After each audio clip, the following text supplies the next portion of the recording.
1942 সাল, রেঙ্গুন, বর্তমান মিয়ানমার।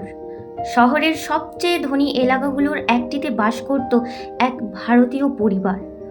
বাবা ছিলেন সোনার খনির মালিক। জন্ম থেকেই মেয়েটি দেখেছে অঢেল সম্পদ, দামি গাড়ি, রেশমি পোশাক আর হীরা জহরত। এটাই ছিল তার শৈশব।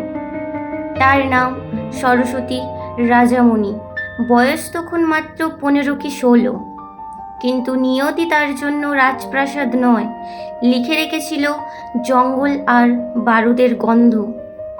নমস্কার, আমি Sumi and welcome to my channel ইতিহাস লোক উইথ সুমি। সেদিন রেঙ্গুনে এসেছেন ভারতের স্বাধীনতার শেষ আশা নেতাজি সুভাষচন্দ্র বসু। হাজার হাজার মানুষের সামনে তিনি বজ্রকণ্ঠে ঘোষণা করলেন, তোমরা আমাকে রক্ত দাও, আমি তোমাদের স্বাধীনতা দেব। ভিড়ের মধ্যে দাঁড়িয়ে থাকা কিশোরী রাজামণির শরীরের রক্ত যেন আগুন ধরে গেল। তিনি সেই মুহূর্তেই নিজের গলার হার, হাতের বালা, কানের দুল সব খুলে আজাদ হিন্দ ফৌজের তহবিলে জমা দিয়ে এলেন। পরদিন সকালে সেই বিশাল প্রাসাদের সামনে এসে দাঁড়ালো এক সেনা জিপ। জিপ থেকে নামলেন স্বয়ং নেতাজি। তিনি এসেছিলেন সেই গয়নাগুলো ফেরত দিতে। তিনি ভেবেছিলেন আবেগের বশে ছোট্ট মেয়েটি ভুল করেছে, এত দামি গয়না দান করার বয়স তার নয়। কিন্তু নেতাজির চোখের দিকে তাকিয়ে রাজামণি যে উত্তর দিয়েছিলেন তা ইতিহাস হয়ে আছে। তিনি বলেছিলেন, নেতাজি, ওটা ভুল করে দেইনি, ওটা আমার দেশের জন্য দান, আর দান করা জিনিস আমি ফিরিয়ে নিই না। নেতাজি অবাক হয়ে তাকিয়ে রইলেন। তিনি মেয়েটির চোখে কোনো ভয় দেখলেন না, দেখলেন ইস্পাতের মতো জেদ। তিনি হাসলেন আর নাম দিলেন সরস্বতী, আর বললেন, তোমাকে আমার দলে চাই, কিন্তু বন্দুক হাতে নয়। তোমার কাজ হবে আরও কঠিন। রাজামণির মৃত্যু ওর মণির জন্ম, নেতাজির নির্দেশে শুরু হলো এক নতুন অধ্যায়। মেয়েদের লম্বা চুল কেটে ফেলা হলো, পরানো হলো ঢিলে ঢালা শার্ট আর প্যান্ট। সরস্বতী রাজামণি হয়ে গেলেন মণি। তার সঙ্গী হলেন আরেক সাহসী মেয়ে দুর্গা। তাদের দায়িত্ব দেয়া হলো এসপিয়নাজ বা গুপ্তচর বৃত্তির।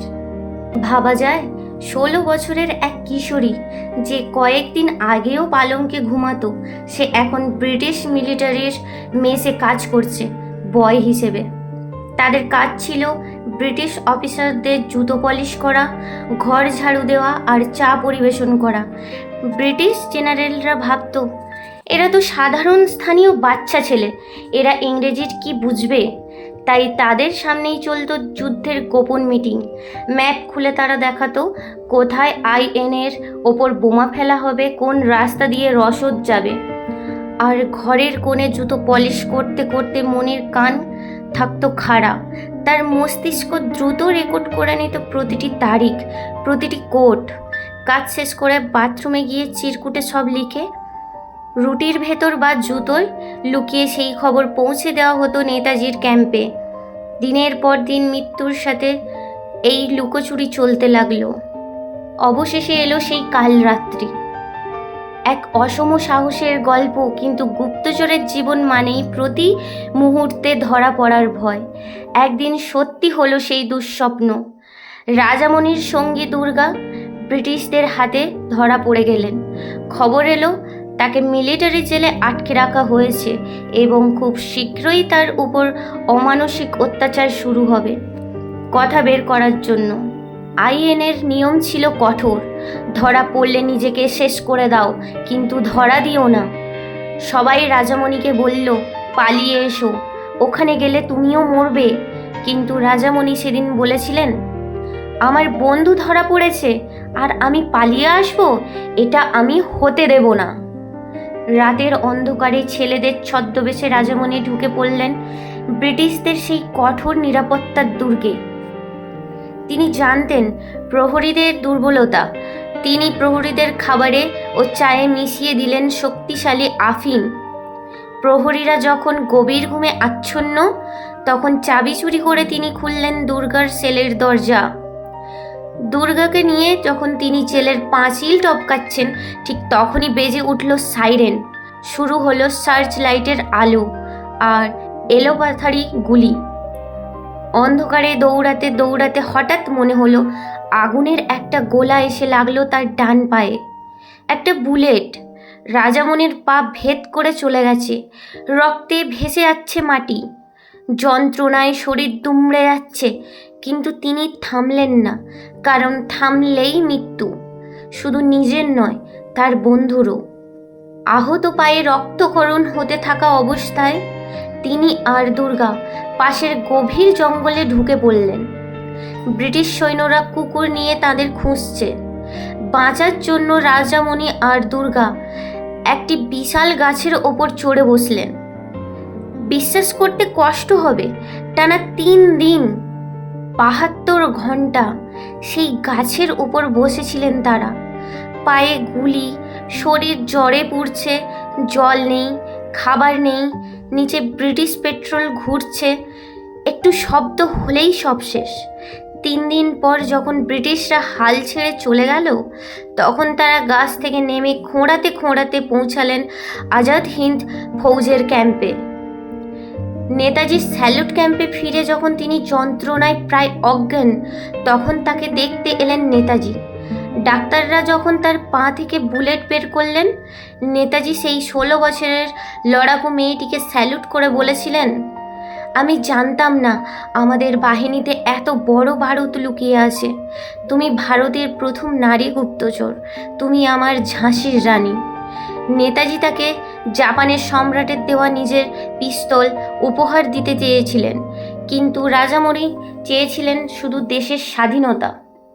বিশ্বস্মৃতির অতলে হারিয়ে যাওয়া এক হিরো।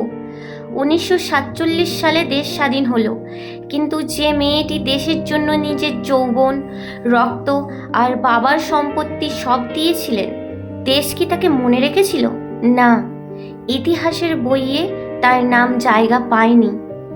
যে রাজামণি একসময় সোনার পালঙ্কে ঘুমাতেন, জীবনের শেষ কয়েকটা দশক তিনি কাটিয়েছেন চেন্নাইয়ের রায়পেট্টায় এক কামরায়, এক জরাজীর্ণ ভাড়া বাড়িতে, চরম দারিদ্র্যের মধ্যে। সরকার তাকে মুক্তিযোদ্ধার পেনশন দিতে অনেক দেরি করেছিল, তবুও তার কোনো অভিযোগ ছিল না। 2004 সালে সুনামির সময় যখন সবাই সাহায্যের জন্য হাত পাতছিল, তখন এই বৃদ্ধা, যার নিজেরই ওষুধ কেনার টাকা ছিল না, তিনি তার পেনশনের জমানো টাকা দান করে দিয়েছিলেন ত্রাণ তহবিলে। সাংবাদিকরা জিজ্ঞাসা করেছিলেন, আপনি কেন দিলেন? আপনার তো নিজেরই কিছু নেই। তিনি হেসে বলেছিলেন, আমার রক্তে দেওয়া আছে। ছোটবেলায় সব দিয়েছিলাম দেশের স্বাধীনতার জন্য, আর আজ দিলাম দেশের মানুষের জন্য। 2018 সালে 91 বছর বয়সে হৃদরোগে আক্রান্ত হয়ে নীরবে পৃথিবী থেকে বিদায় নেন ভারতের এই অগ্নিকন্যা। কোনো রাষ্ট্রীয় শোক পালন হয়নি, টিভি চ্যানেলগুলোতে ব্রেকিং নিউজ হয়নি, কিন্তু আজ যখন আমরা স্বাধীন ভারতের আকাশ দেখি, আমাদের মনে রাখা উচিত, এই স্বাধীনতার দাম চুকিয়েছিল এক 15 বছরের কিশোরী। তার পায়ের রক্ত আর সারা জীবনের ত্যাগের বিনিময়ে। তার নাম সরস্বতী রাজমণি। তাকে মনে রাখবেন, কারণ ইতিহাস তাকে ভুলে গেলেও তার ঋণ আমরা শোধ করতে পারবো না। ভিডিওটি ভালো লাগলে অবশ্যই লাইক করুন, বন্ধুদের সাথে শেয়ার করুন, আর এমন অনুপ্রেরণাময় গল্প পেতে চ্যানেলটি সাবস্ক্রাইব করতে ভুলবেন না। ধন্যবাদ। আবার দেখা হবে নতুন একটি গল্প নিয়ে।